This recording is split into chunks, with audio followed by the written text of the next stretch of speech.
Thank you for joining us today for the webinar Digging Deep, New Tools for an Era of Biodiversity and Nature Reporting in the Mining Sector.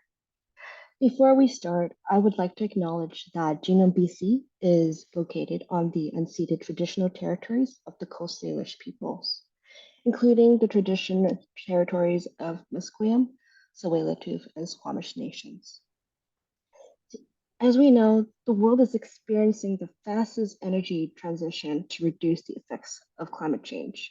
With this, it's leading to one of the greatest demand for critical minerals in history. We are now faced with a challenge. How can we increase our mining activities to enable this energy transition, but also ensure that we are doing this sustainably, reducing our environmental impact of mining, and also further reducing our impacts on biodiversity? Today, I'm excited to have you join us to learn about how environmental DNA or eDNA can help with this endeavor.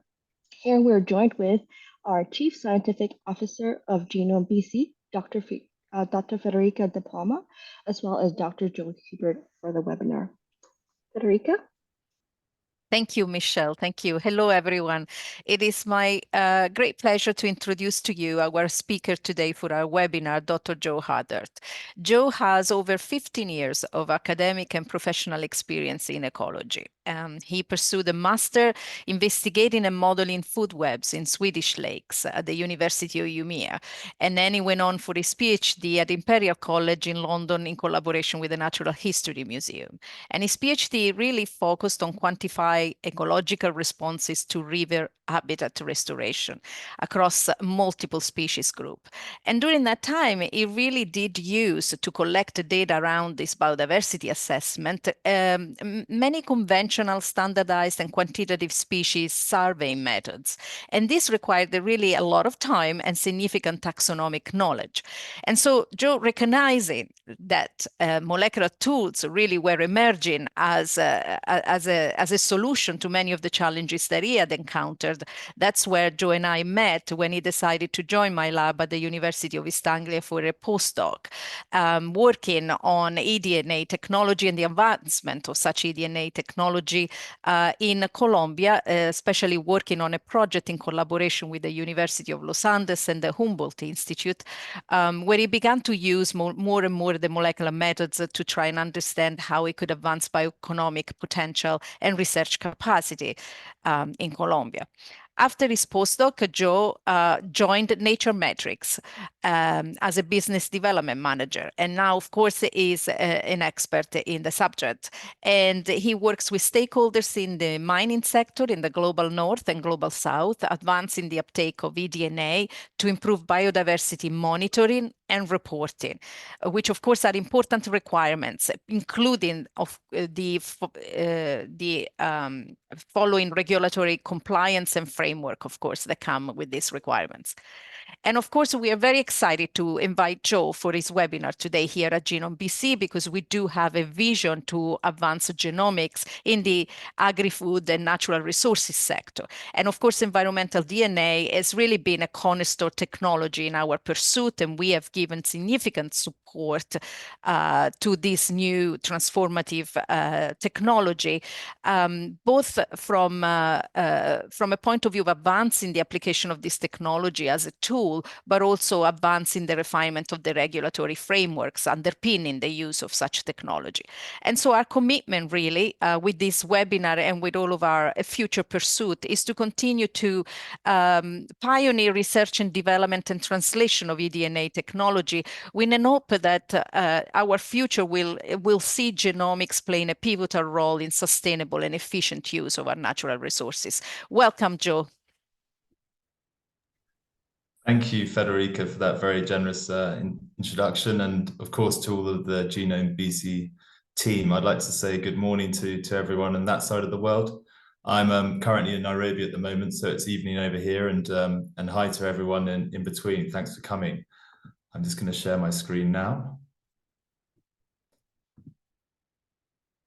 Okay, so yes, Federica introduced me very kindly there, and I have a lot of experience using conventional methods for eDNA, well, for habitat assessment, trying to quantify responses in ecosystems and among biological communities.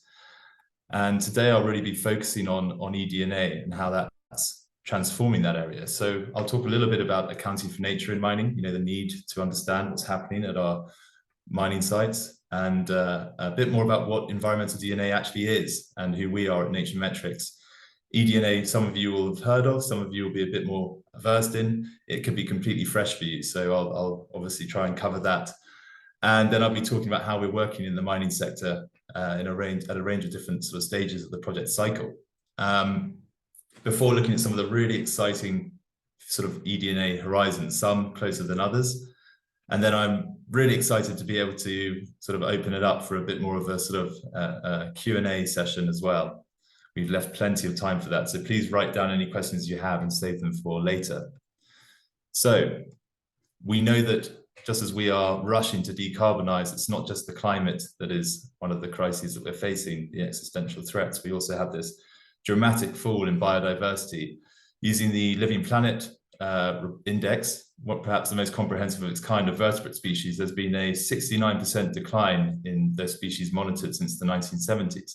Now that's using the 1970s as a baseline. It's very likely that many species that were being monitored were already impacted at that stage. Because of this, we see an inclusion now of nature as well as climate, which is really exciting. We had the Task Force for Climate-related Financial Disclosures, which obviously set in a framework which allowed companies to report their climate impacts. And the TNFD is essentially that dressed up in, using the same approaches. And we know that there's an urgent case for biodiversity reporting. We have all these frameworks coming in. This next slide is just a little bit scary and intimidating, but it highlights some of the different sort of levels of frameworks coming in. So we have the site level compliance at the sort of asset site, regulatory. We also have lender requirements such as the IFC. And we have sort of at a higher level TNFD and SBTN, nature positive, the global biodiversity framework. And yeah, but essentially what I want you to take from this slide is that biodiversity reporting will start at the asset level, at the site level, the footprint of the mine. And these are some of the steps that you can take on your nature positive journey.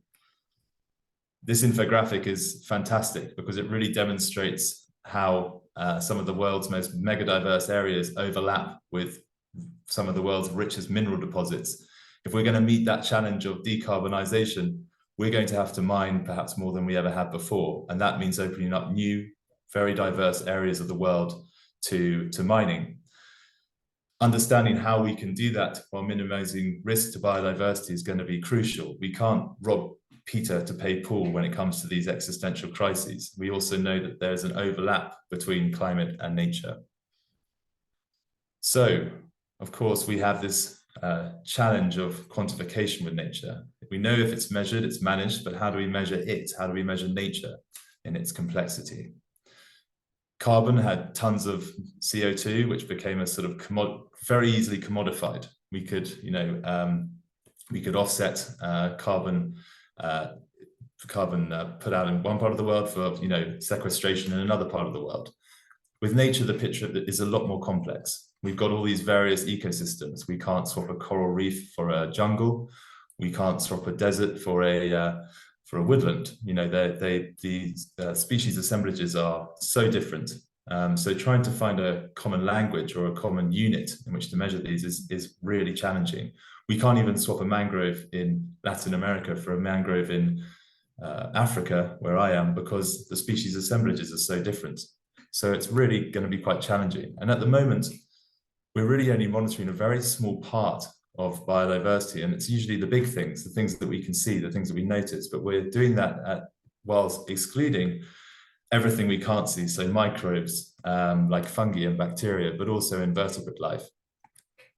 And this all really comes down to these two global shortfalls. The Linnaean shortfall, named after Carl Linnaeus, who came up with the binomial way of naming species, and Alfred Russel Wallace. The Linnaean shortfall is that we don't know all of the species there. How can we measure them if we don't know everything that's actually out there? It hasn't been described yet by science.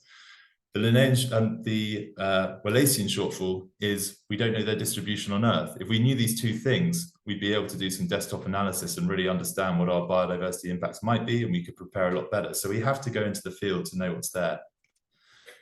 And this is extraordinarily labor-intensive and complex process. We have to send skilled teams of taxonomists, such as myself, into the field.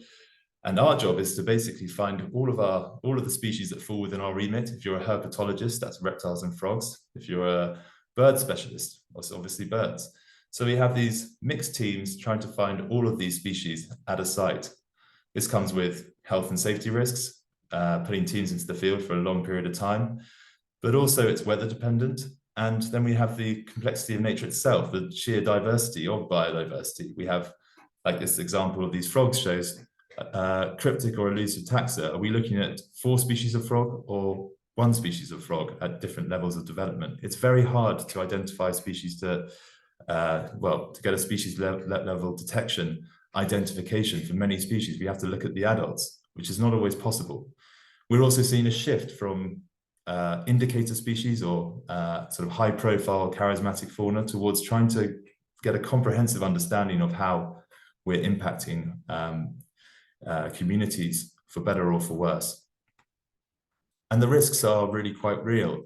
This small lower frog caused huge disruption to the Centinela copper mine in Chile, one of the largest, and gave Antofagasta a real headache about their water extraction policies, because it was deemed that by extracting water, they were reducing the sort of semi-aquatic habitat necessary for this single species of frog. So there's a real issue there of scalability too. Are we going to be able to scale up our teams in the field to meet the requirements of all of this incoming legislation and frameworks? We think at Naturemetrics that we need to look at other tools to do that. So a bit more about what eDNA is and who we are at Naturemetrics.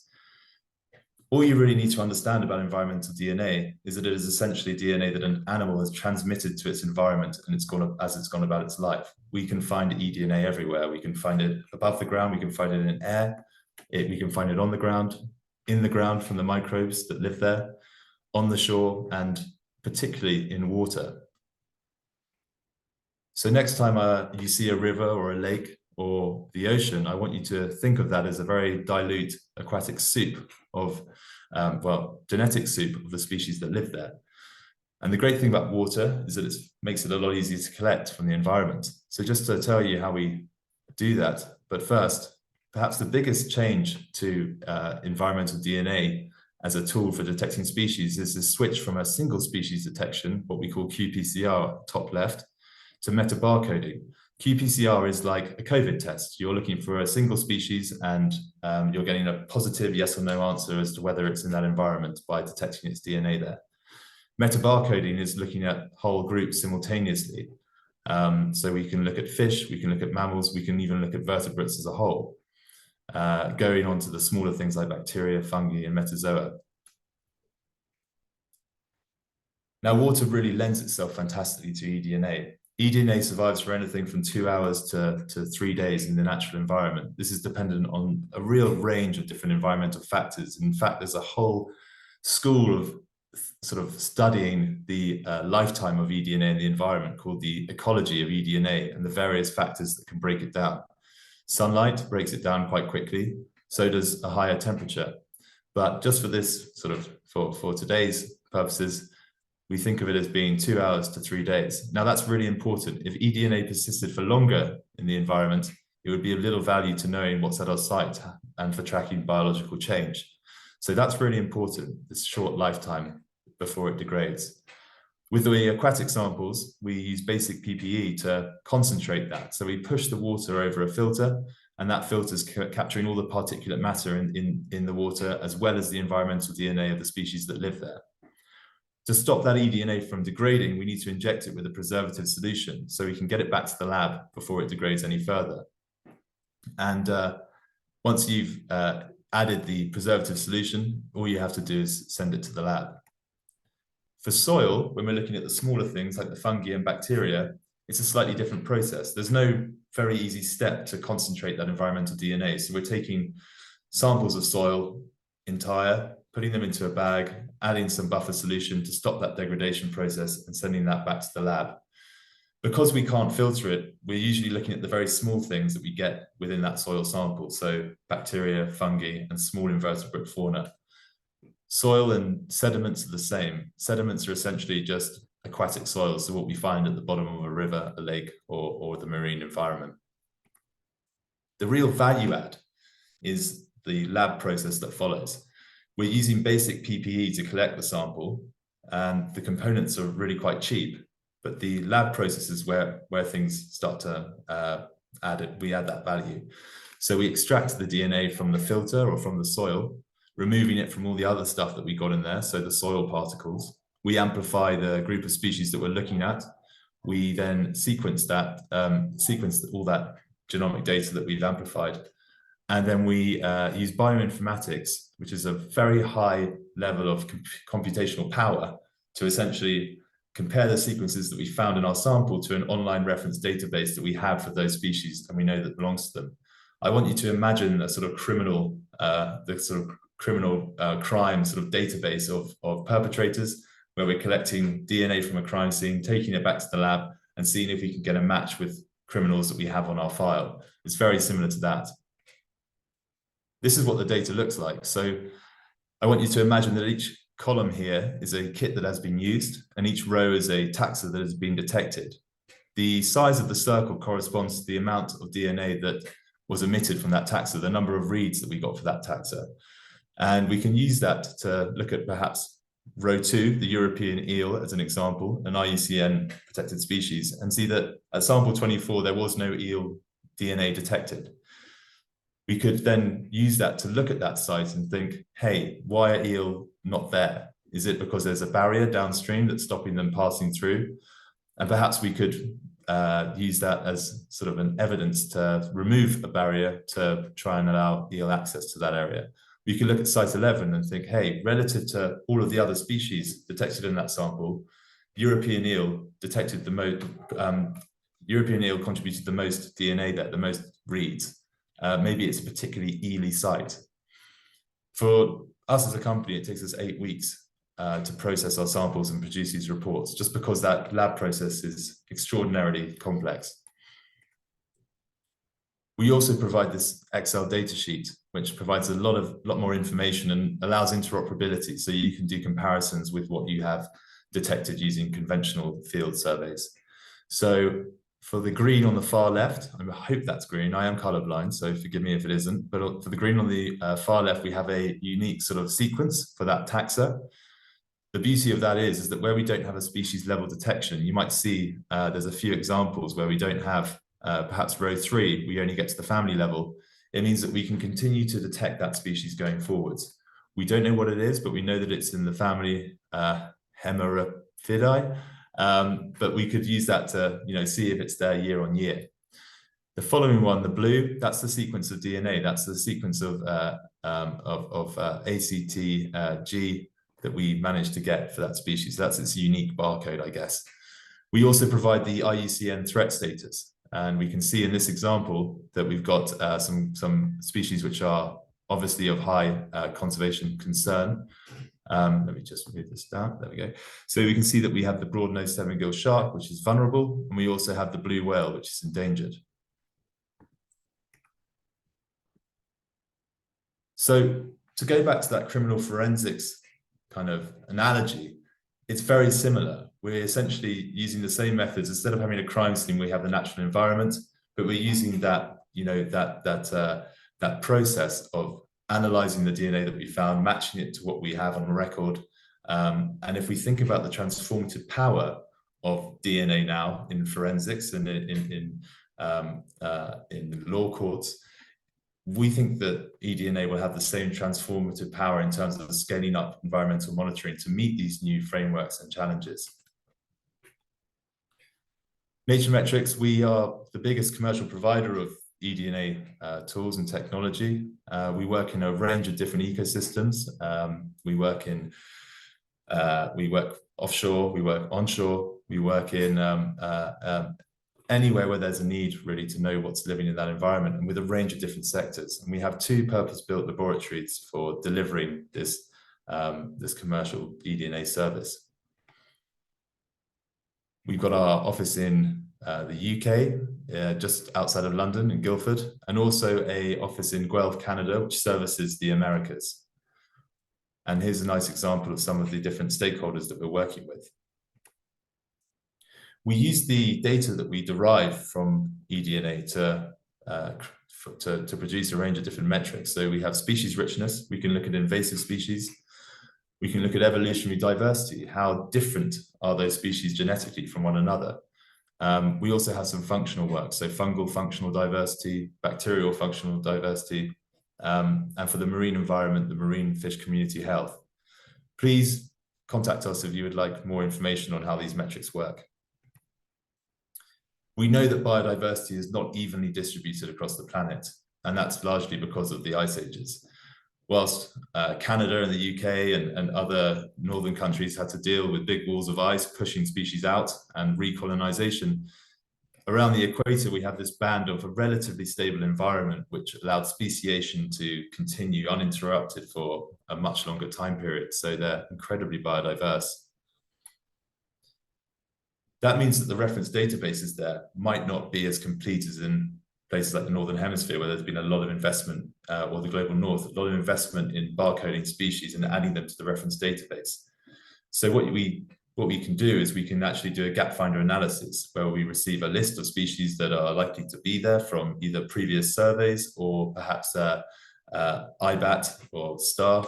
And we can then run those through the reference library and see if we can get a match for the different markers that we have. The markers or the tests are the group of species that we're looking at, so the vertebrates or mammals or fish or bacteria or fungi. If you're working in an environment for an extended period of time, you can actually do a barcoding campaign to fill in those gaps. So you have a swab kit, which is essentially similar to the COVID testing kits that we used to shove up our noses not too long ago. And you can run that over a specimen of the animal that's missing, and we can then sequence that and add it to the reference database. You could do that with a live animal. A fish or a frog is perfect because they have this mucous membrane that transmits lots of DNA into the environment. Or you could use a voucher specimen in a collection, even better. We can then load it up to things like GBIF, where it will continue to be available to people using eDNA all over the world.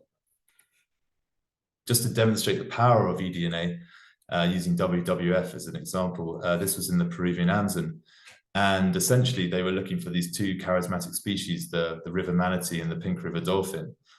They used a vertebrate primer, and for the same cost they were able to not only detect the presence of these two species using volunteers. So at each of these red locations, volunteers used 4 kits, and you can see that the pink river dolphin on the left was ubiquitous to the area. 4 out of 4 of the kits used managed to detect pink river dolphin. For the Amazon manatee, which is a lot rarer and definitely harder to survey because it's so elusive, we can see that there's a real concentration of the species in this area to the sort of middle right of the map. This is fantastic for WWF. It gives them real insights into where to deploy their efforts for the conservation of this species, and work with local communities. Because of the tools used, they didn't just get these 2 species though. They got data on 673 other species of vertebrates for which they could perform this mapping exercise. So a really powerful tool. For the cost of essentially surveying 1 species, they were able to survey 673 at the same time. So with mining, we're really working with our clients throughout all stages of the project lifecycle. And eDNA has demonstrated its value here from the early screening, just seeing what might be there, what you might have to contend with in terms of mitigation measures, to baselining, providing that bulletproof baseline from which to detect uplift or species decline.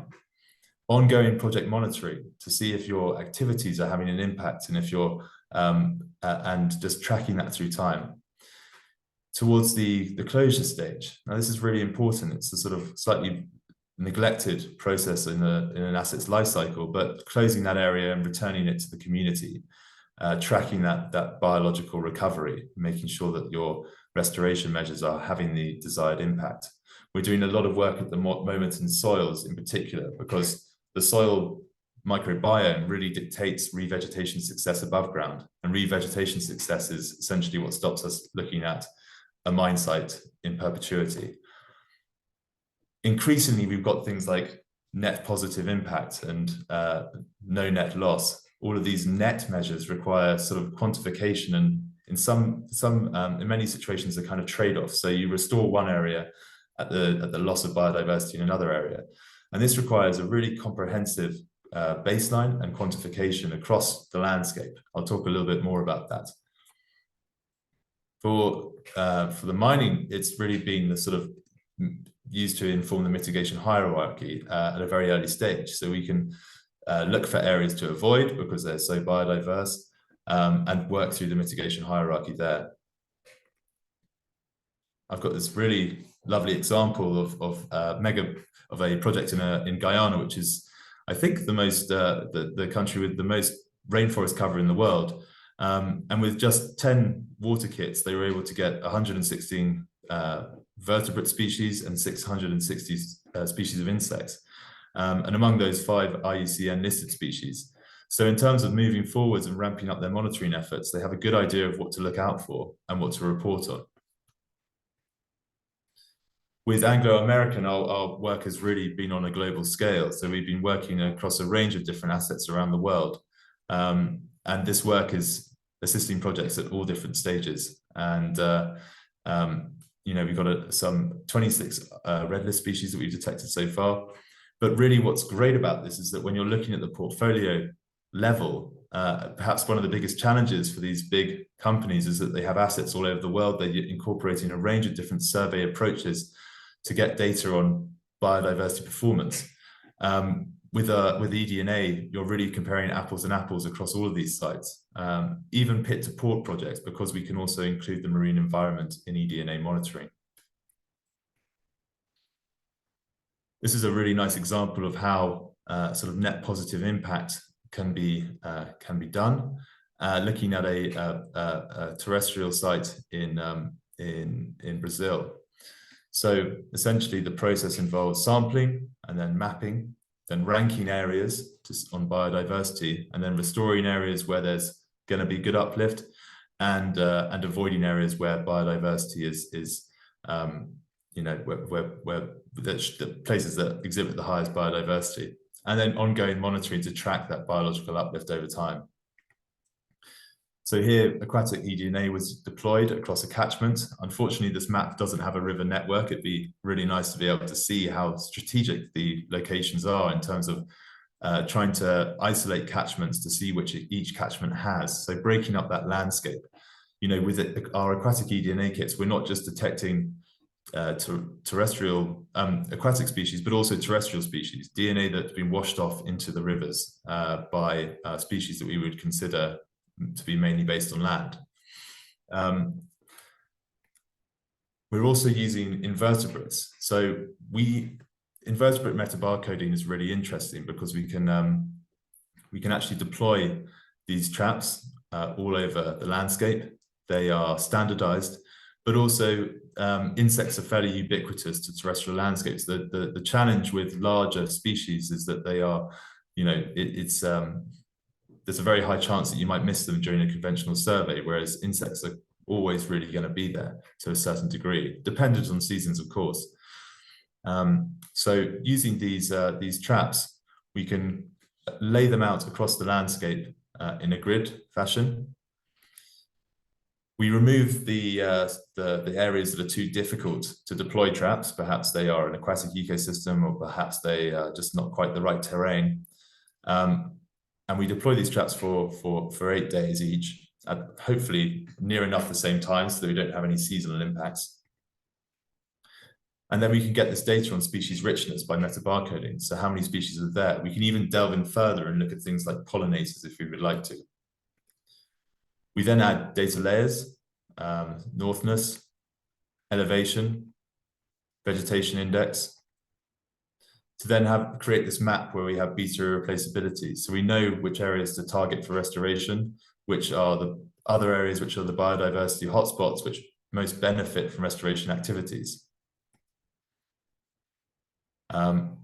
And that's just a nice comment from Warwick Mostan, who we've been working with closely, the principal of biodiversity at Anglo American.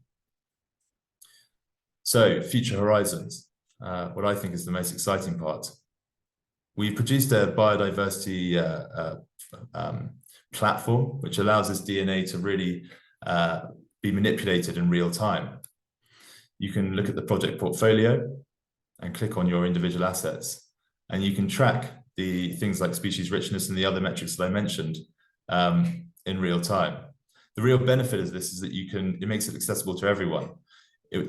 One of the challenges at the moment is that only a few people within a company will have access to this kind of data, and perhaps even fewer will know how to play with it to kind of be able to tease out wider environmental noise from actually activities at the site level. So being able to do this is potentially very transformative. Air DNA, absolutely mind-blowing, but essentially environmental DNA doesn't just persist on land, but it's also floating in the air around us. If you can deploy small air pumps and with a filter over them, you can capture this environmental DNA. This opens up ecosystems that would be almost impossible to deploy eDNA tools in historically. So if we think about arid landscapes where water is limited and perhaps we could only work in the soil microbiome, we can now deploy the air DNA tools to capture environmental DNA from the air and see what's living there. Speeding up the time to look at the environment. So we were working on the X Prize and trying to fast track into 72 hours all of those steps that I showed you that take 8 weeks currently. And that's moving towards sort of almost in-field detection, which is really exciting. At the moment, one of the limits to eDNA is the fact that we have to use PCR, which is a sort of very much a lab-based process. So if we can find ways to avoid that, we can speed up the process even faster. We're also working with a Canadian company, Dartmouth Ocean Technologies, to try and create a remote eDNA sampler. This is very similar to a sonde. If any of you have done physicochemical measurements with a remote sampler before, you kind of leave it in the environment and it will sample at a cadence that you choose. So we're trying to do the same thing with environmental DNA here. All of this data, going back to the Wallacean and the Linnaean shortfalls that I was talking about earlier, it's a real shame that that this data doesn't go further. So we're working with the IUCN so that people can volunteer their data onto the eBioAtlas, which will create a kind of biodiversity layer and allow for further predictive power and desktop analysis using this data that has been collected. We're also creating open access to species barcodes on GBIF2 to try and ensure that anyone can then detect those species without having to put the animal through the process of swabbing it if it's alive or using those museum collections. Thank you so much for your attendance, and I would welcome any questions now too. Thank you, Joe. That was a fantastic overview of what environmental DNA can do for the mining industry. And looking at our Q&A, we have a really quite curious audience. Let's start off with the first question.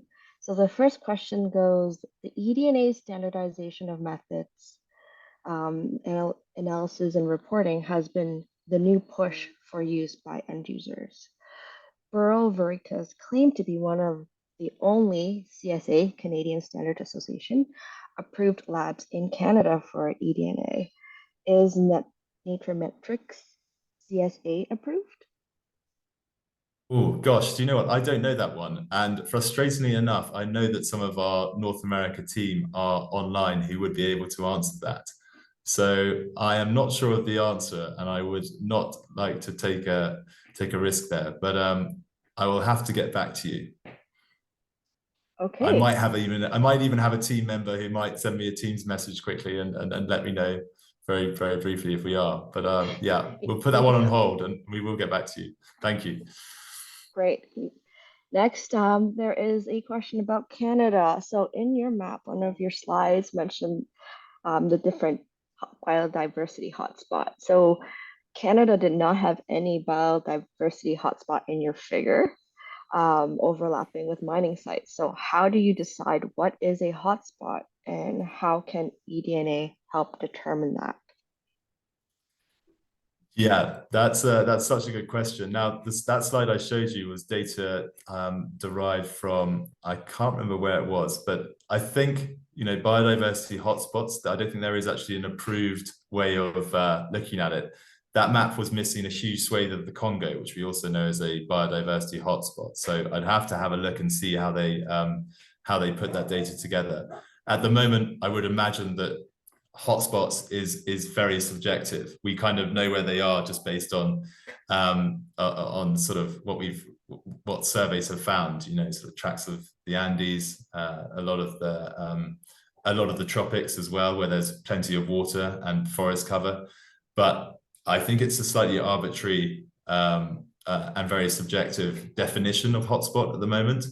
Yeah, I'm not sure how. I can't remember who did that infographic, but it was the slides will be shared, so you'll be able to see, and then maybe they'll explain how they came up with that.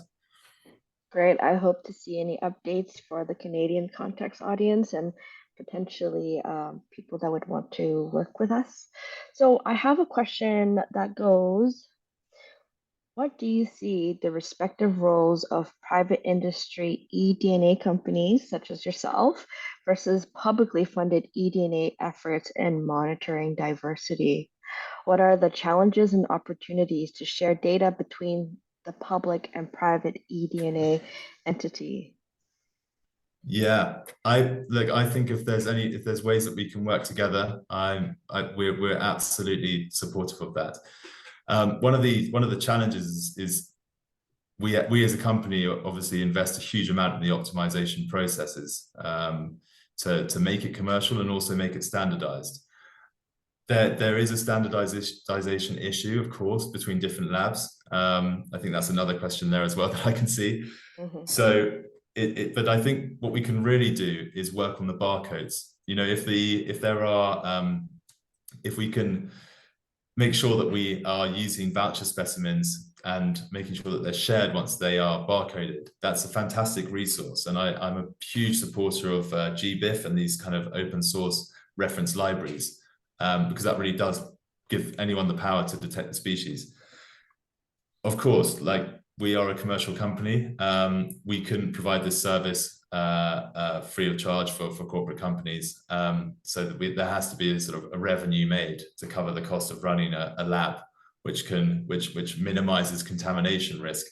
And I perhaps didn't really talk about contamination, but we've had some very funny instances where we have detected species that have been a bit of a red flag. So we detected, I think we detected camels in Scotland, but then a little bit of desk-based research discovered that actually there was a sort of camel farm further upriver, or a sort of petting zoo that had them. We've also detected tuna in the middle of Africa, and it turned out that someone was actually having tuna for lunch when they were sampling. So it's really sensitive, and keeping these labs, the labs that we have to have a sort of negative and positive air pressure. It's not cheap. So, but if there's any way that we can work with community groups in terms of eDNA sampling, we're definitely open to having conversations. Maybe you can talk more about your work with WWF. So how does that collaboration work out? That is a more nonprofit organization. You are a commercial entity. So how did that collaboration work? Yeah, I mean, we have NGO rates, which are different from our corporate rates. And that is just to make this data, this process accessible. The WWF project that I showed, the Peruvian Amazon, was slightly before my time, but I think there was a grant in order to survey, and WWF spent a huge amount of money surveying. If they had been doing a Pink River dolphin survey using boats, it would have taken about the same amount of money to do that for that single species, without being able to include all the 674 other species of vertebrates. I'm not saying that we should ever do away with conventional, surveys. I think they are fundamental as well. But there's a real kind of complementation there of using these different tools to try and characterize biodiversity. at Yeah, pace, I guess. Another thing I would say, at pace and at scale, because that's what is fundamentally lacking with conventional methods, because it's so challenging to get into the field and to have that expertise in the field for extended periods of time. yeah, that's definitely true. You can't have both a reptile expert as well as a dolphin expert in the field. You've mentioned this earlier, a little bit of it. If the same sample was sent to different labs, would they generate the same result? How comparable are these differences? How comparable are differences in analysis between labs? Now that is a really good question, and the reason why it's a good question is because it's something that we acquired the Canadian office last year, and we want to make sure that we're going to get the same results regardless of which lab is chosen. The fantastic thing about having the Canadian office is that it can service the Americas. It's on the same time zone. I was doing some pretty late nights when I was working for Latin companies based in the UK, and they're on the same time zone, so it's fantastic. We had to do a lot of work and do a lot of tests to make sure that we were getting exactly the same results for both labs, which we are now. So essentially, I think if we've obviously trialed that, sending samples to both labs, making sure that they get the same result, and they have, and it took a lot of work. But that also just goes to show that the sensitivity of this approach, it's not just a technological consideration. I mean, it's not just it is also a technological consideration, because there are things like primer bias and instrumental bias as well.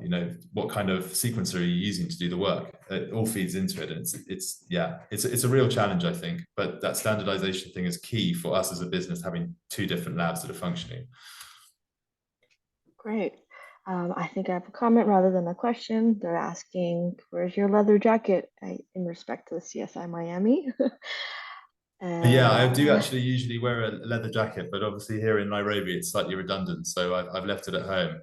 It's a bit too heavy for the flight, but I'll try and wear it next time. great. We'll be glad to have you in a leather jacket next time. So, in terms of differences among labs, what are the positive and negative controls that Nature Matrix uses? Yeah, so we usually encourage people who are taking samples to run a field blank alongside their samples. So they essentially fill up, they push water from bottled water through the filter. So instead of collecting it from the environment in the field, they will literally fill up the kit bag with bottled water, and that will be run along with the samples that were taken in the field. So that provides a kind of, a sort of field to fork or field to lab kind of control there. We also have control steps within the lab. I'm not exactly sure how they work, but I know that once the samples get into the lab, they are immediately paired with a positive control of DNA that we know what it is. I think it's a unique reference that we track through the process as well to make sure it's there. With the bottled water, is it part of the kit? How do you ensure that whomever is providing that bottled water is not contaminated? Yeah, most of the time, I mean, I think most bottled water is filtered to the extent that it's very unlikely to have DNA in it. So hopefully you're buying it from a supermarket and it's sealed, and it's hopefully you're not going to have any DNA in there. Okay, great. What has been your biggest surprise with respect to the observed eDNA metrics? I think what I found really interesting has been looking at the sort of functional metrics. They've really kind of actually creating like a sort of whole new way of looking at just the species richness data that you get from eDNA. With the fungi, we look at how the fungi feed based on their family. So saprophytic kind of wood decomposing fungi would indicate that there's a sort of higher carbon content within the soil that they can feed on.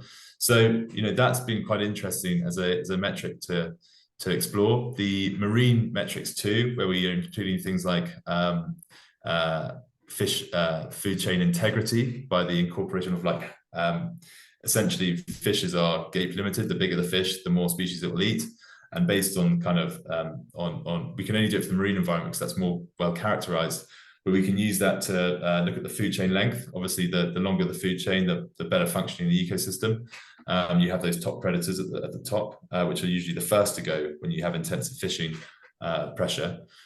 We also have the fish commercial metric as well, which is the value of the marine fish, which is really nice. So that adds in a sort of social context to the metrics too, which is really seen quite a big uptake, especially where you have offshore projects like wind farms and also fisheries communities. We all know how emotive fishing communities are, especially artisanal.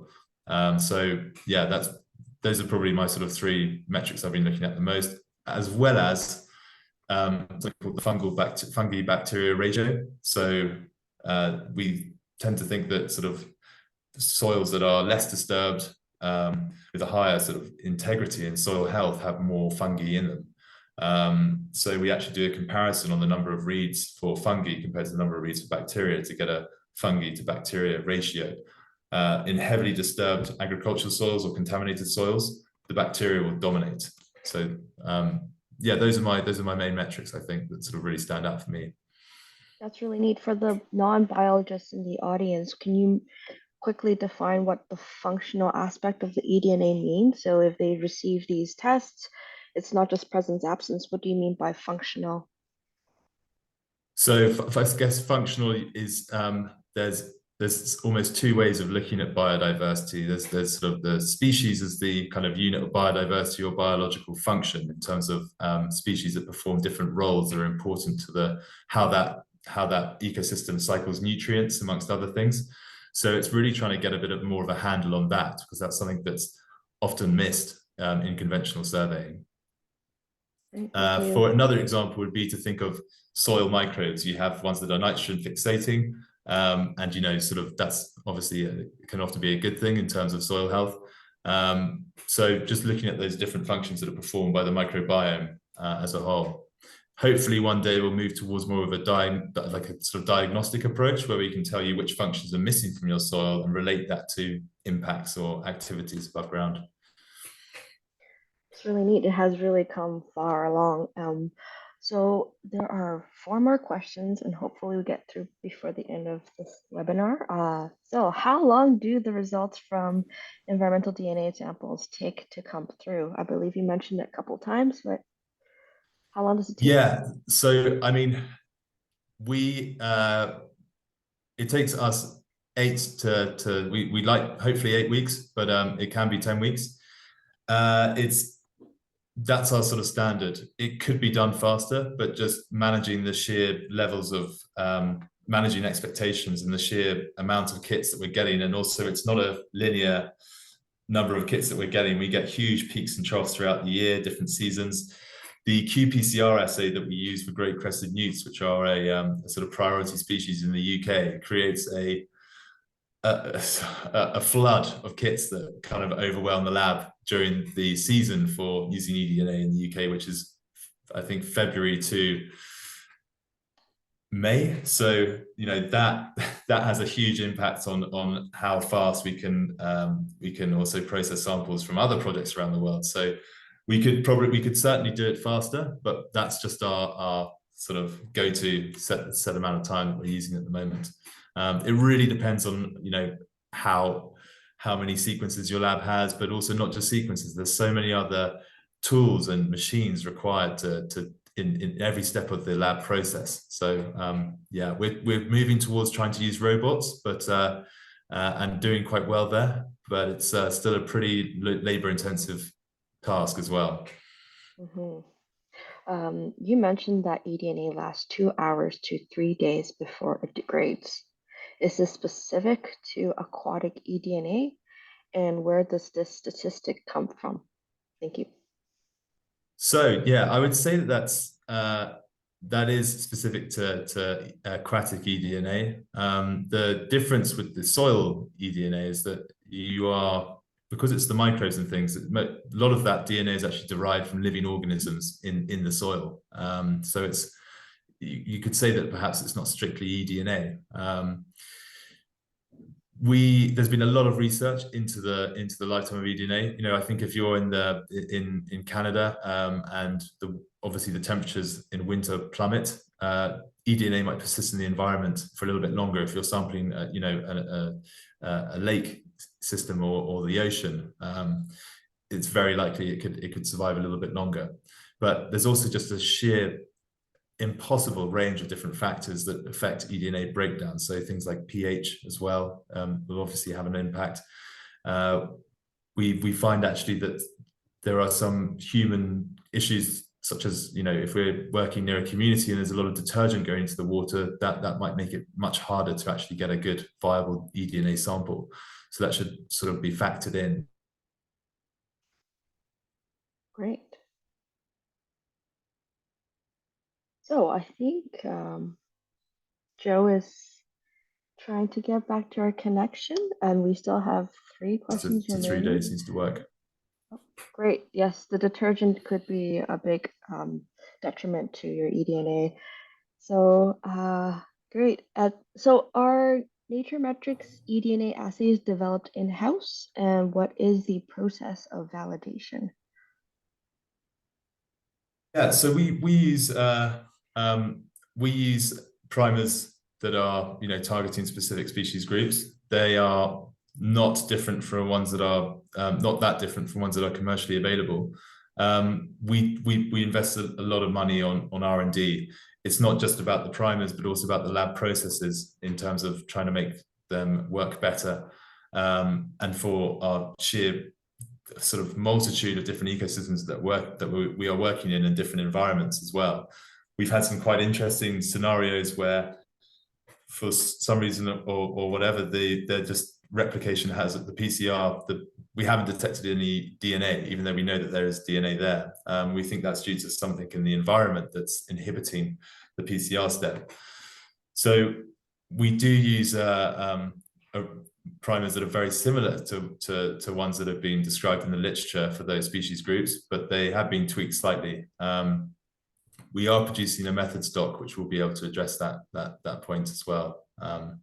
So yeah, feel free to email me for more information. Great.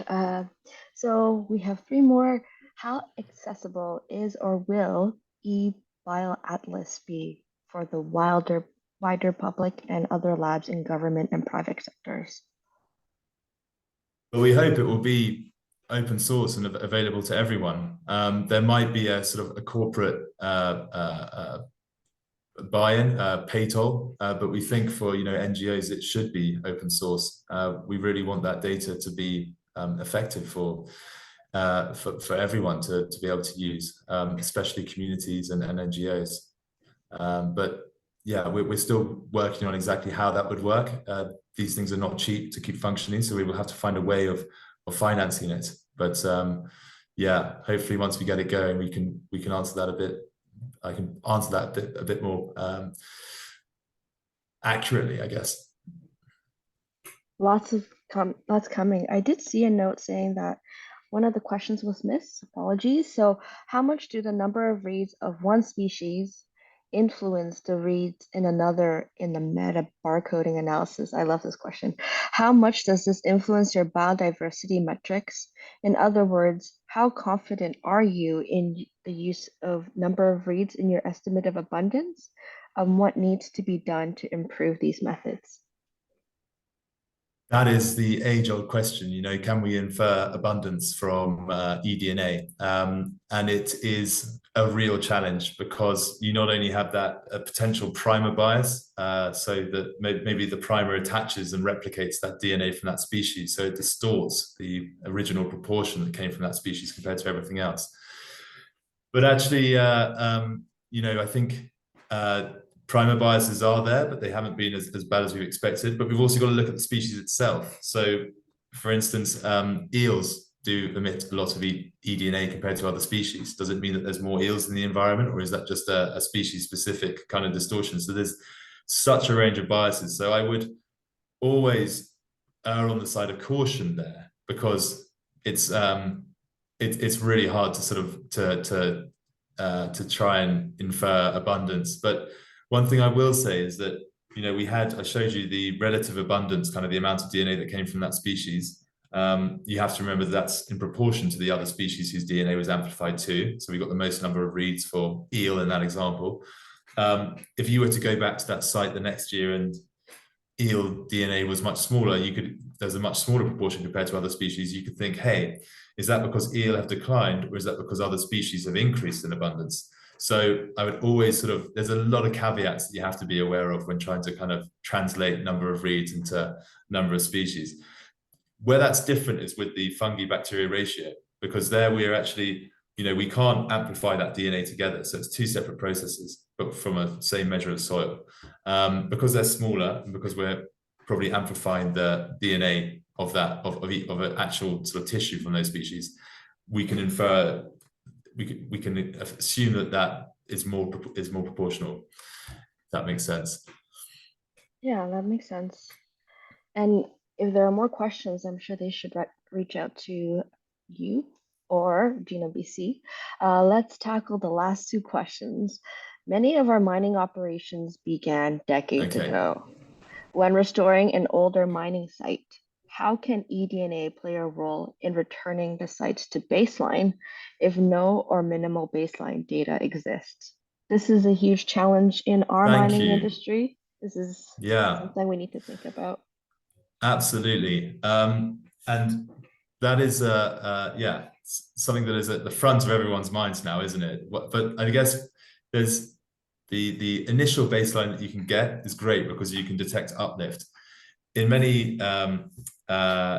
ways, we can't really restore to a historic level because that's just not perhaps going to be achievable. But also, how do we know what that historic level was? Because we can't. We didn't sample. We didn't get a good enough baseline before the mining started.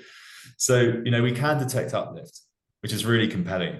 But what we can also do is we can look at nearby.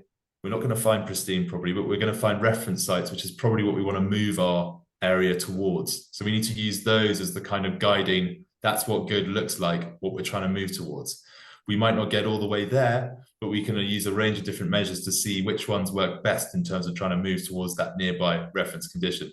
The other thing is that we have to use somewhere nearby within proximity, so it's likely to have the same assemblage of species in the area that's good. We can't compare like a reference condition that's 500 miles away or 400 miles away. It's got to be pretty close so that it has the same climatic conditions. We can control for all those wealth of other environmental variables which are going to affect the biodiversity and that kind of what good looks like condition.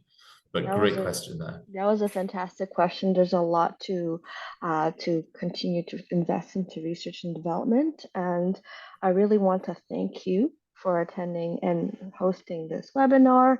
That was a fantastic talk on what the applications of environmental DNA on the mining sector. And this really shows that there are solutions to things that people perhaps never thought about. And I would like to take a chance to say thank you, Joe, and thank you, Geometrics. And if anybody has any questions, contact Joe or me, Michelle Chan from Genome BC. And we are also interested in developing any projects if you have in mind on environmental DNA, omics technology, mining sector, biodiversity monitoring. And Joe, would you like to say any last words? Yeah, I would like to thank you again, Michelle, for having me, and also thank the audience for all of those questions. You've definitely stretched the limits of my knowledge on the inner workings of nature metrics, but also on eDNA in general. And we need to ask these questions, in order to make it a viable and and to give it sort of integrity going forward. So yeah, thank you for your engagement and participation, and thank you, Michelle. Thank you, Joe, so much for joining us all the way from Kenya after a long flight. This was a great session, great audience question. Thank you so much, and we look forward to hosting more webinars in the future and talk to everybody soon.